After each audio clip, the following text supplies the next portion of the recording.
வணக்கம். இப்பொழுது அனுமார் பாடல். நான் பாடப்போகும் பாடல் ராமாயணத்தில் சுந்தரகாண்டத்தில் வரும் அனுமானை பற்றிய பாடல். கரடிமுகவேந்தன் சொல் கேட்ட அனுமான் கருத்தை மாற்றிக்கொண்டான். கைகளை குவித்து ராமனை நினைத்து விஸ்வரூபம் கொண்டான். உறுதியான ஓர் ஊழி காற்று போல் மாருதியும் விரைந்தான். உத்தமி சீதா இருப்பிடம் தேடி வான்வெளியில் பறந்தான். மைனாக பர்வதம் தடையாய் எழுந்தது அனுமானதை கடந்தான். மாய அரக்கியின் வாயினில் நுழைந்து மறுபடி வெளிவந்தான். பொன் போல் நகராம் இலங்கை ஜொலித்தது புகுந்திடும் நேரத்திலே. பெண்ணாய் வந்த லங்காதேவி தடுத்தாள் மாயத்திலே. தேவியை தேடி வந்தவனுக்கோ வந்தது பெருங்கோபம். திறந்த கையால் அறைந்த அனுமான் தீர்ந்தது அவள் சாபம்.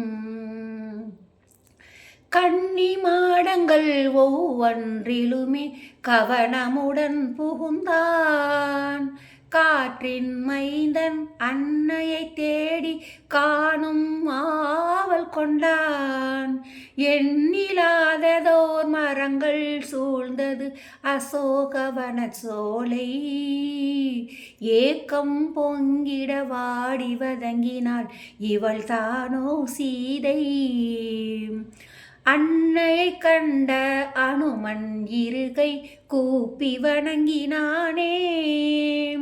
ஆஹா, வந்த காரியமானது ராமா என்றானே. ராமன் தந்த கனையாளிதனை அனுமான் தான் கொடுத்தான். ராமலக்ஷ்மணர் தேடி வருவதை அன்னைக்கு தெரிவித்தான்.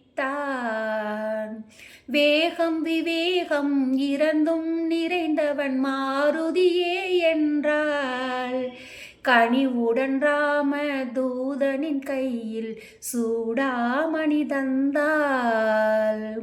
அன்னையை கண்ட ஆனந்தத்தில் அனுமான் திளைத்தானே.